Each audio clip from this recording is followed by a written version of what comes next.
Sophie Edenborough from South Shropshire, not originally from a farming background, but working in agriculture since graduation. Experience in both dairy and poultry sectors, currently Poultry Director at Liquid Mineral Services. And Sophie is kindly sponsored by the Three Counties Agricultural Society. So, with the topic, No Antibiotics Ever, an auction for the UK poultry industry. I give you Sophie Edenborough.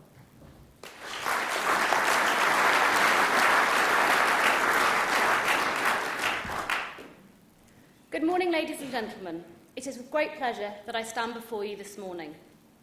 I'm Sophie Edenborough, and today I'm going to address the question, No Antibiotics Ever, an option for the UK broiler industry. Before I start, I would like to take this opportunity to thank both the Nuffield Farming Scholarships Trust and the Three Counties Agricultural Society for giving me this opportunity. I'm especially grateful to the Three Counties for their very kind and generous sponsorship. I would also like to thank all the people who've helped me out along the way. There's a very long list of you, and you all know who you are. At the commencement of my study, it was rare for a week to go by without the media publishing articles about antibiotic resistance, often linking them to the agricultural industry, and citing the use of antibiotics in agriculture as a key contributor to the development of antibiotic resistance in human medicine. During my study, it became quite clear that it is actually very difficult to quantify exactly how much effect the use of antibiotics in agriculture has on the development of resistance in human medicine. But the necessity to preserve what antibiotics we have in agriculture still remained. There is a need to ensure that we slow the rate of development of antibiotic resistance in agriculture, irrespective of any links to human medicine. And with the ever-present threat of a change to the legislation surrounding the use of antibiotics in agriculture, specifically within the UK broiler industry, I was driven to try to find some solutions that would be of use to UK poultry farmers, should any legislative changes come about. I particularly wanted to assess what products and practices were being applied on the broiler farm that might enable UK poultry farmers to think about reducing their antibiotic usage. And during my study tour, I also developed an interest in the key factors that drive a company or poultry producer to change the way in which they use antibiotics, and what effect those different drivers for change can have. No Nuffield presentation is complete without providing you with the itinerary of my study tour. The Dutch agricultural industry has been under immense pressure from its government over the last few years to reduce its antibiotic usage, and I wanted to speak to poultry farmers and vets to find out how they had adapted and reacted to the changes. Brazil was my second trip, in order to ascertain how poultry was raised without the level of consumer pressure that we experience here in Europe, but also to visit with companies that were looking to export their produce to Europe, which means that they cannot use antibiotics as growth promoters as they can for birds for the domestic market. And finally, I visited the US, with particular interest in companies that were producing poultry with no antibiotics at all. In US supermarkets, you can purchase poultry meat that has been marketed as having had no antibiotics ever. So I wanted to meet with the growers producing this meat to find out how they do it. During my travels, it became quite clear to me that there are a number of key areas that poultry farmers need to consider when thinking about reducing their antibiotic usage. And for the purpose of this presentation, I'm just going to focus on a couple of those areas. So I'm going to start with alternatives to antibiotics. I found this a really interesting area to cover when looking at ways in which we can reduce antibiotic usage. When I spoke to a number of people, I asked them to rank factors as to what they thought were the most important things to consider. Was it biosecurity? Was it having a good farm manager? Was it changing the attitudes of people towards antibiotics? And the use of alternative products always ranked really low.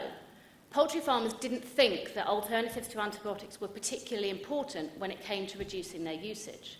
But then when you ask these farmers, are they using anything that would be classified as an alternative, nearly all of them are using at least one, if not more. The second thing about alternatives came from a visit I paid to the International Production and Processing Expo in Atlanta. Prior to the main event, they hold a scientific conference where researchers, companies and universities present papers on their latest work. So I attended a number of presentations about probiotics, organic acids and essential oils. And it became quite clear to me that the poultry industry still does not fully understand how to get the best out of these products. Whether it's which organic acid do we use, which strain of bacteria is best in a probiotic, or when do we apply the products to get the best out of them. It seems that we still have a lot to learn, and there is huge potential for these products to aid in reducing antibiotic usage in the future. For those of you in the room who know what I do as my day job, you may think I've included this for business promotion. However, even I was surprised by how much attention is being paid to water quality by producers around the world. The importance of good quality water and water hygiene management is something that is often overlooked.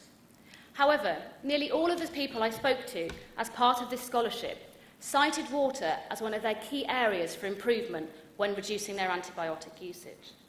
Whether this is improving their terminal hygiene programs, paying more attention to understanding the incoming supply, or investing in systems that provide continual sanitation, there was a definitive move towards ensuring that birds are receiving good, clean, quality water. There are a number of companies, predominantly in Holland, that were developing systems that enabled chicks to have early access to feed and water. In the current hatching system, the chicks will hatch within a time window, and all the chicks will remain in the hatcher until that time window is complete, after which they are then sorted and transported to farm. In extreme circumstances, it can be up to 72 hours before those first chicks that hatched have their first food and water. And research has shown that chicks provided with feed and water immediately post-hatch have accelerated gastrointestinal tract development and immune system development, and therefore they're more resistant to disease challenges later in life. So the first system I saw was the HatchTech Hatch Care system. This is a hatching unit based on a two-tray concept. The eggs are placed in the top tray, and when they're hatched, the chicks drop down into the tray below, where they have access to feed on two sides of the tray and fresh running water on the other two sides. The second system I saw was the X-Trek system, which was developed by a company called Vencomatic.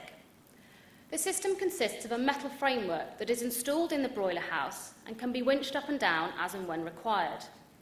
The broiler farmer will then receive 18-day incubated eggs, and the remaining 3 days of the hatching process will be carried out in the broiler house. Before the eggs arrive, the house is heated to 36 to 37 degrees Celsius, and once the eggs arrive, their temperature is monitored regularly using a human ear thermometer.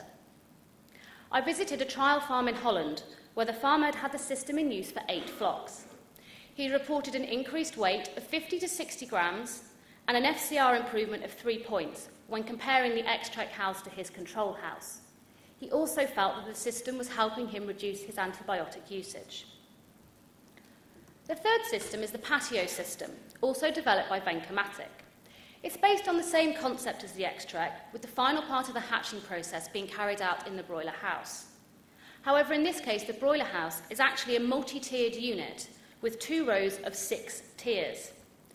The system is highly automated, providing a high level of biosecurity, and uses 3 times less floor space than a traditional house.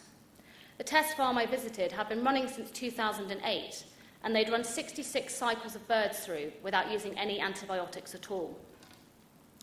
So you can see from just a few areas I've talked about that there are a large number of options available to UK poultry farmers that might assist them in reducing their antibiotic usage. If a poultry producer is going to start to think about reducing antibiotic usage, there are a number of things that they need to consider. And the first of these, as with any business, is cost.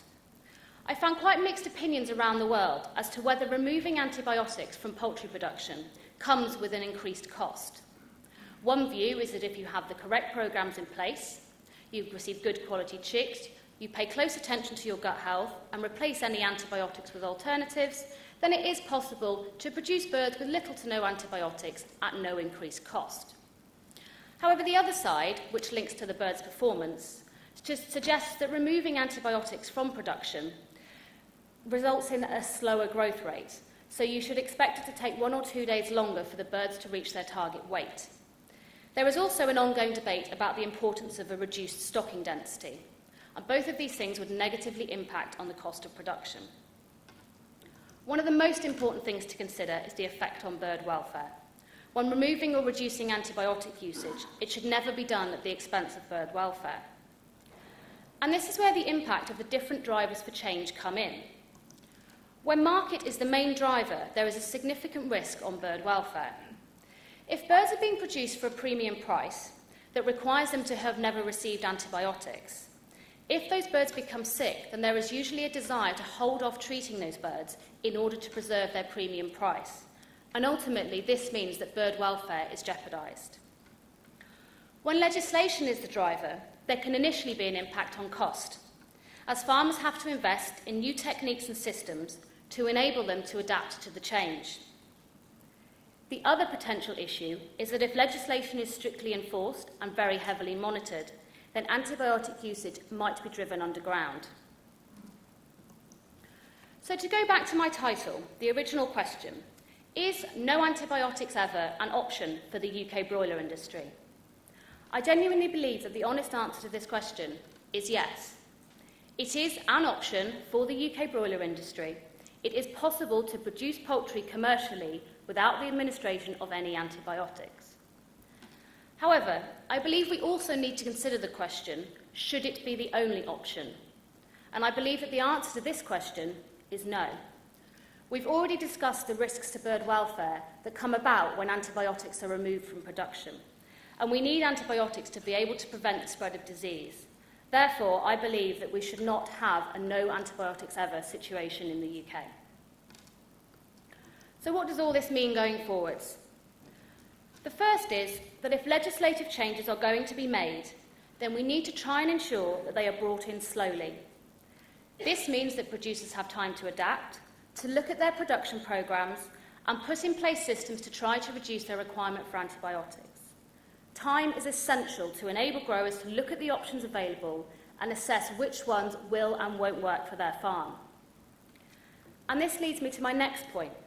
What works on one farm may not have the same effect on another. Each farm needs to be approached individually to assess how they can achieve the required reduction. A blanket protocol across a number of farms is unlikely to achieve the desired results. And my final point is that whatever changes are made, they should always be done with the bird's welfare in mind. Bird welfare is paramount, and a reduction in antibiotics should not be achieved at their expense. Thank you very much for your time and consideration during my presentation.